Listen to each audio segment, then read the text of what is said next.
Hello every single buddy, and welcome to the August devlog for Yu-Gi-Oh! The Sacred Cards. And so I know this one's a little bit overdue, but I figured today I'd go and release this one, just because I figured that it'd be about time that I went and did it.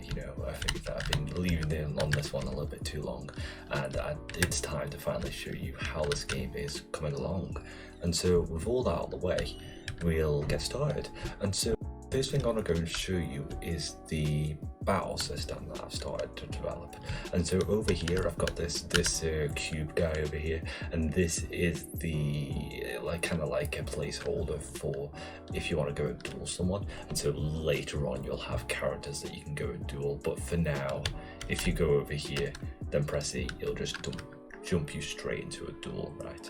And once we get started into this whole thing, if we go up to menu, main menu, and then we go to deck builder, this is what I've set up for the whole of the kind of trunk system. And so if you remember in Yu-Gi-Oh! Sacred Cards how you had like your deck and then you had your trunk system, this is that, but on a kind of simpler scale so far, And so you've got your trunk over here with all your cards here, and then over here you've got your deck which you can create, and you can actually create multiple decks if you wanted to.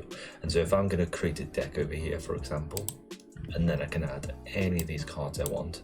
So if I wanted to add a Karibo, I could add a Karibo. If I wanted to add Dark Magicians, I could add Dark Magicians, Beaver Warriors. And a lot of these are placeholders so far because I haven't really gotten around to, adding in the pictures and all that. But these pictures here of the Dark Magician, Beaver Warrior and Karibo will be something like the final result that I'm going for, right? I'm going to make them look a lot like the original cards and how they looked. And so if we just quickly make our deck over here. Apologies for the clicking, I know it must sound a little bit loud on the microphone. But if I just go and make this real quick, and we've got a deck over here. If we go and save it, and we add a name to it, so let's call it like my deck, for example. Boop. We got my deck over here. And now if we go press play, create game, and then you can go and select the deck that you've got, and I'll make it so it looks a little bit more streamlined, as in if you go and go into a duel, then all you'll see is the deck to load, right? And then if you just normally in game, you can access that other menu, but this is what we got so far. And so going on past here, if we go on to the arena that I've set up, we've got the Yu-Gi-Oh! Field over here, and this is where the actual gameplay that I've been working on for the majority of the month comes in. And so we've got our cards over here that we've just added into our deck, and we've got the Dark Magician guy, and I still haven't sorted it so that he can't attack on his first turn. I'll change that later so that he can't attack on his first turn. But yeah, this is what we got, and people are screaming outside, so I'm just gonna close my windows for a second and we'll be back in a second. Alright, I'm back. And sometimes there'll be people shouting outside for no reason, and so yeah, it gets a little bit annoying when you're trying to record and then like you're just people like shouting outside, like your neighbors and stuff. But anyways, past here, where was I? Past here, you got the attack system. I think I'll just jump into the battle system that I've made so far. And so with the battle system, I've got everything to do with attacking the opponent and the opponent attacking you. I haven't gotten into spells, tributes, rituals, and putting your card into defense, just because it's a lot to figure out, right? There's a lot of different conditions to do with the AI and the opponent and how they interact with each other to figure out. But all that being said, I have done the attack system, and I've completed the attack system in its entirety. And so that's what I'm going to show you now. And so if we just make sure I'm still recording, and if we go and place our Beaver Warrior down, if I'm to try and attack this Dark Magician, what will happen is that since he's got 25 and I've got 12, and the enemy's just had his turn, I forgot there's a timer on this. But if I try and I might as well place another card now.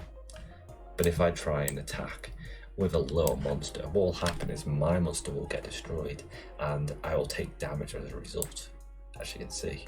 and if I try and attack with a monster that has the same attack as the enemy, then both cards will get destroyed. And so yeah, that's basically what I've been trying to do. I've been trying to get it where I'm gonna get killed very soon. Okay, I'm glad I didn't get killed yet.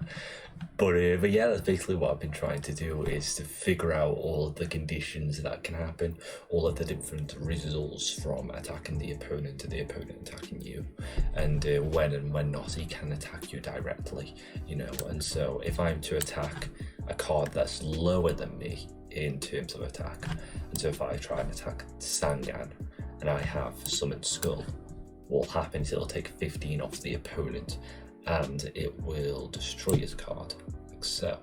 And so yeah, it's good. It's good. I was hoping that wouldn't bug out there. I've been having some weird bugs happen, but thankfully it didn't. But yeah, it's been good. I've managed to get this all functioning, all the attack system, and I think for next month what I'll probably do is I'll go and make the whole defense system, and then maybe start going to the tributing thing, and then after that I'll go on to the spells. But that's basically what I've been doing for this devlog. I wish I had more to show you, you know, just because it seems to me that for how long the wait's been for this episode, I haven't had as much as I would have liked to show you. But you know, I figured putting out this one's better than nothing, right? It's better to show you what I've done, even if it isn't anything near complete. It'd be better to show you just because you know, it'd be better than nothing, I suppose. But don't mind these cards that booked. I'll fix it later, it's not a big deal. But yeah, that's basically what I've been doing.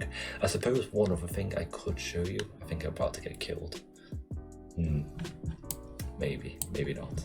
I'll exit out of here. But one other thing I will show you before I end this whole devlog off is, if you like, because I know some people have had trouble with the CCG toolkit in terms of, you know, just the complexity of the whole toolkit. I'll show you what my code is behind what I've been doing. And so most of it goes on here of what I've been doing. So you see there's a lot of blueprints going on. And so what I've done is I've taken the Hearthstone system, because this is what the CCG toolkit's based on, the Hearthstone system, the Hearthstone rules, and I've converted it to the Yu-Gi-Oh rules through adding in a ton of my own code. And so how that works is that I've got the visual side of stuff here. That's the boring stuff. And then once it goes on past here, you've got which player's turn is it. And this decides like whose turn it is. This decides like, you know, whether it's my turn or the AI's turn. And once it's decided that, it goes on to, if my attacking card is higher than the opponent's, then if that's true, it'll go all the way over here to the damage calculation, and it will damage the opponent and it'll destroy the card. And then from there it just has a ton of branches to say like, okay, you know, at least for the player, if that's false and my attack wasn't higher than the opponent's, then okay, is my attack lower than the opponent's? And if that's true, then it will it'll damage me and destroy my card, right? And then from there it's just a ton of different conditions which dictate how the interaction will play out. And so if it isn't lower than the opponent's, it says if it's equal, I believe. Yeah, if it's equal, then destroy both cards, right? And so that's where if the two of the cards that are interacting with each other, they're both equal to each other, then it'll destroy both of the cards and none of the players will take any damage. And it's pretty much the same thing for the AI's blueprint. It's the same thing for that one, in that it does the same thing but just reversed for their cards instead of mine. And so yeah, it was a lot of figuring out, it was a lot of bug testing, it was a lot of trial and error in order to get it to a point where it actually worked and there wasn't any bugs. And thankfully it's almost bug free, you know. I just gotta figure out, there's a little bit more to figure out because there's a couple of things that didn't work quite right in my testing, but the vast majority of it works now, and so that's good. And so yeah, that's basically what I've done for the blueprints.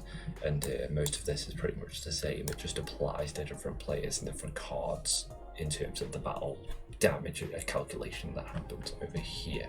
And so yeah, but that's basically what I've done. And this, I don't know if this looks simple, but to someone who's familiar with Unreal Engine, this might look quite simple, but the trouble was figuring out what worked and what didn't work, and the trouble was figuring out the framework for the CCD toolkit and figuring out where I even needed to go in the first place to do this, because as you can see, there's a lot of different places you can go, and there's a lot of different blueprints that make up this whole toolkit.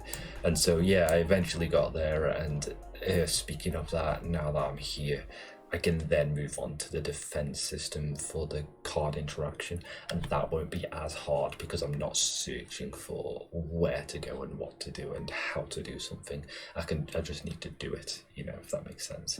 And so yeah, I think that's all I've got for this devlog. And so like I said, next month we're going to be doing defense and maybe tributing. That'll be a good thing to do. But yeah, I'm quite happy where I've got here. I know it doesn't seem like a lot just because of the weight that it's been, but I think I'm quite happy with how it's turned out, just because of the amount of sheer, you know, how far we've gotten in terms of this so far. But yeah, that's pretty much where I've gotten to on this whole thing. And so thank you guys for watching this devlog. I'm going to be posting a little bit more frequently on both this game, on the Yugioh game, and other stuff that I've been working on, but also on the other stuff that I've been doing, like playthroughs, you know, let's plays and stuff like that. But with all that being said, I'll leave off there. And so thank you guys for watching, and I'll see you in the next one.